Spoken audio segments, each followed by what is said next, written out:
Okay, I'm here with Jenny Haacker. Jenny, why don't you introduce yourself? Thanks, David. My name is Jenny, and I am the paid media manager at Digible. I've been here since March of 2019 and really specialize mostly in paid social and display, but definitely work in paid search as well. So, I don't know if the audience noticed, but you introduced yourself just as Jenny. And even though we have hired, I think it's 23 people this year, you're still the only Jenny. yeah, I am the only Jenny for whatever reason. Like, it's not a very common name, at least in my life. Like, I haven't encountered a lot of Jennys. So, either like Jen, Jenna, Jennifer, but not a lot of Jennys. So, Isn't that so crazy? Like, we have 2 Gretas. Never met another Greta in my life. We have, is it Elisa or Alyssa? I feel like there's 2 like ALYs now that we have. there's Like, 2 like Elisa and Allie, and then 2 Alex, but 1 boy and 1 girl. that's right. And then now, well, then we're going to have Elliot, which is also female, but it's the only Elliot, but yeah, it's going to throw me off. Yeah. Well, you're lucky so far that you're the only Jenny. So, Yeah. The all right, paid media well, team, sorry, go ahead. that's fine. What? Paid media what? The paid media team learned last week that my full name is Jennifer, and everybody was like, no. And I said, yeah, like I just don't go by Jennifer. So And when did you make the switch? I don't ever remember being Jennifer. That's just like what's on my birth certificate. But from as long as I can remember, I've been a Jenny. So Yeah. It's like when people they're like, "Oh, do you go by David or Dave?" And I don't even compute like Dave. But oh, that is the same. That does exist as a short name. And then I'll be like, "Nobody has ever called me Dave. Wow, that's crazy." And then I bring like Nicole home to meet my parents, and they're like, "Dave, it's so good to see you." And I was like, "Oh, shiz. Do my parents call me Dave and I didn't even know?" Like I didn't know for like 25 years that that's what they call me. It just you just whatever. It didn't doesn't. register. Yeah, exactly. So now I have to accept that there are some of those that call me Dave. I just didn't think about it. All right. Well, anyways, we're here because we had the Digible Summit last week, and one of the sessions or timeframes that we had were a breakout groups of masterminds. And we chose, I think it was 8 different mastermind sessions. And the mastermind session that you chose to run for half an hour was called The Metrics That Matter.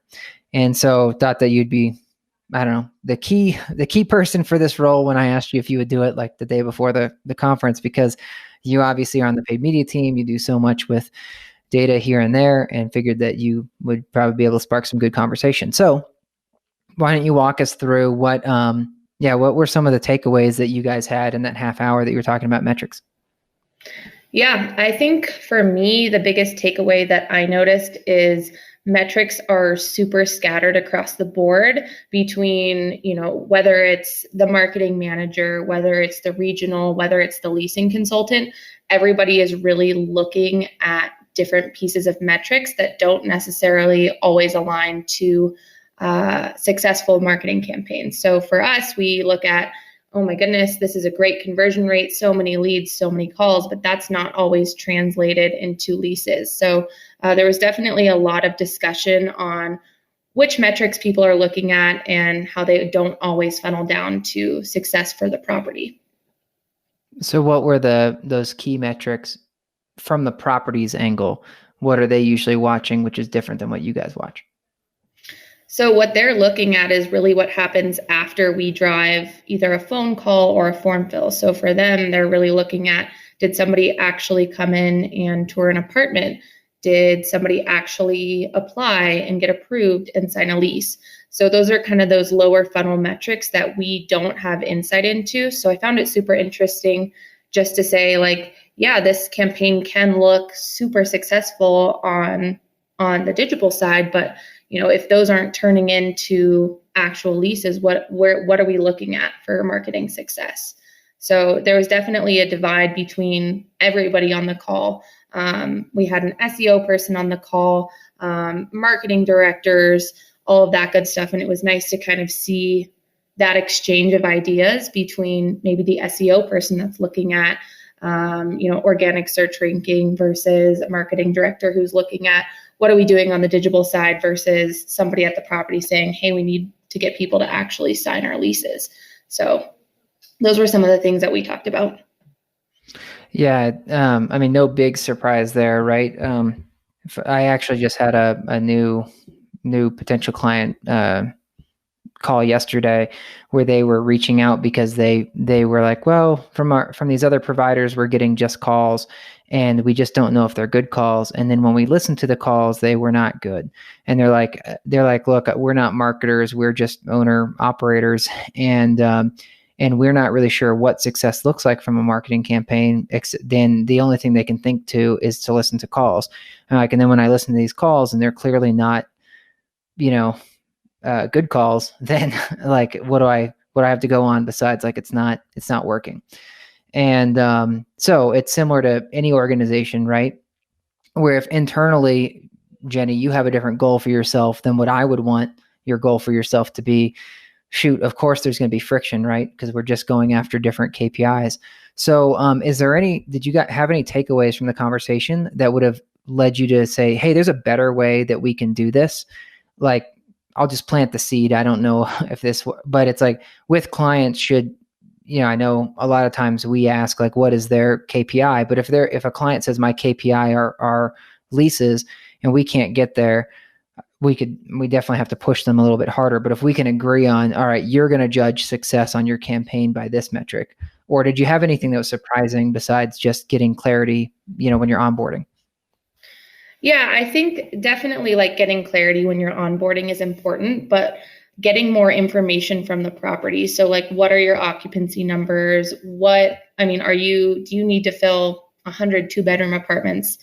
Things like that can help us to optimize our campaigns. So really, I think it boils down to more communication with the people that are at the property that see the occupancy numbers, that see how many leases need to get signed, can help us just better drive performance for our campaigns. And ultimately will funnel down to even someone that's maybe a leasing consultant that's like just driving, tours at the property. So I guess my bottom line answer is just more communication between the vendor and whoever has control of some of those lower funnel metrics and really a lot of insight into the occupancy numbers.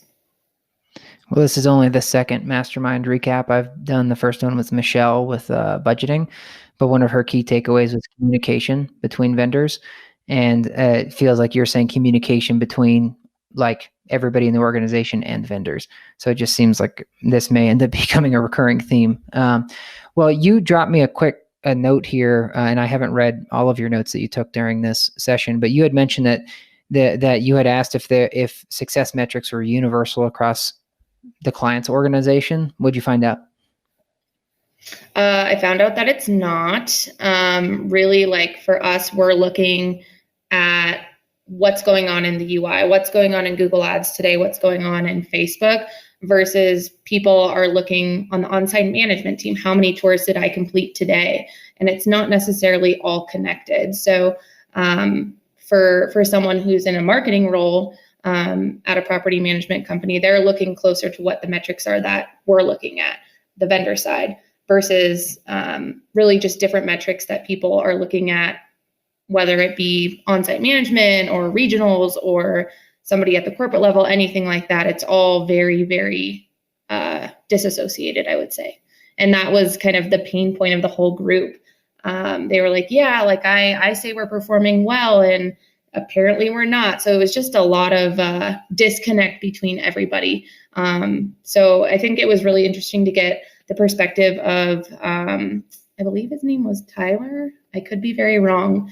But he did SEO for a property management company, and he was in-house. So for him, he's looking at metrics that are closer to what we look at. And he's like, no, we're killing it this month, versus, their occupancy numbers are low. They need to sign leases. So just different perspectives. And I don't think we came to like any sort of solution, but it was more just like a spirited conversation about, I think we're killing it, but other people may not. Right. So no, if anything, it's more of like be aware of your own KPIs and maybe help communicate to others ahead of the problem. Like, hey, just so you know, here's my KPIs and what looks good. So they can be aware. That way, if let's say it's Tyler for doing SEO, if he can't connect his metrics to them, they should at least be aware of why he thinks of it as success.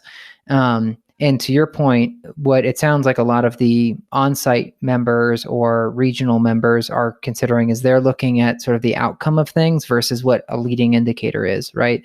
And there's probably no better example of that than SEO, right? Like if you were position 50 for this keyword and now you're position 3, you're not going to yet see that value spit out new leases yet, right? It's a leading indicator saying, hey, you're probably going to see more leases for this type of search, right, than you did before.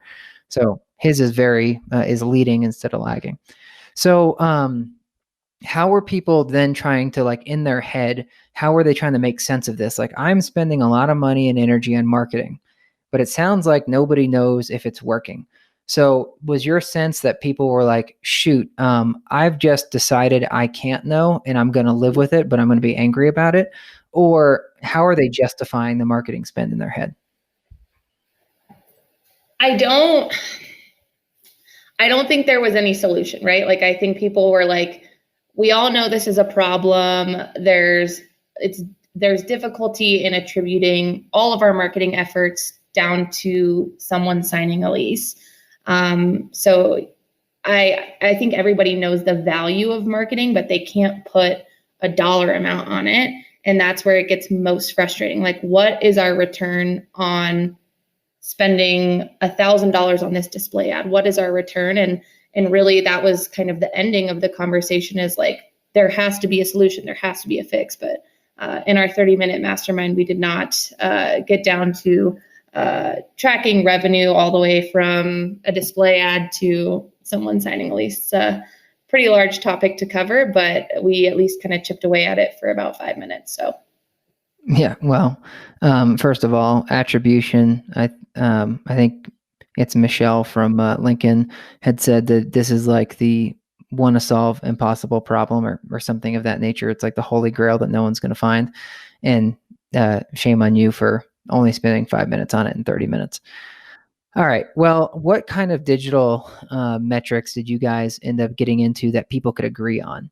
Like, was there anything there, like whether from search campaigns or social or analytics or something that it seemed like there was a good consensus of like, yeah, okay, that metric does matter? I think the group consensus was click-through rate is like the easiest thing for everybody to understand. It's not necessarily the biggest indicator of success like a conversion rate would be or a low cost per lead, but everybody universally was like, yes, this is something that we look at to define success across the board. So I definitely agreed, like, it's the easiest metric to be like, yeah, we had a 10% click-through rate on search last month, and now we're at 11% and we're killing it, right? Month over month. But I do think there are some like deeper level metrics that we can look at to define success for digital marketing campaigns. Isn't that funny? Like, if click-through rate is the easiest, I mean, I get it, but wouldn't you think, like, to anybody that doesn't even know marketing, that like even just calls would be better? But it doesn't seem to work. I don't know why. I've noticed this myself, but people don't seem to even engage or react to the call number as much as they do click-through rate for some reason. But it's like click-through rate, as we know, can't be good because you could put up an ad that says free apartment and you're going to get a really high click-through rate, right? And then when they go to your page and you say psych, the customer's not going to be very happy. So do you have any theories on this? Like, why are we so latched on the click-through rate? I think just in general, people latch on to like clicks. It's pay-per-click advertising. So one, it's in the name, right? It's like, how many clicks am I going to get for this much cost? And I feel like it's just easy to say like, okay, we served this many ads and this many people clicked on it. It's a very easy concept. And I think some of the deeper level metrics, like we say, like conversion rate, people are like, well, what's the conversion, what's the rate, all of these different things. And I think CTR is just clicks over impressions, what happened. And it's just the easiest thing to latch on to.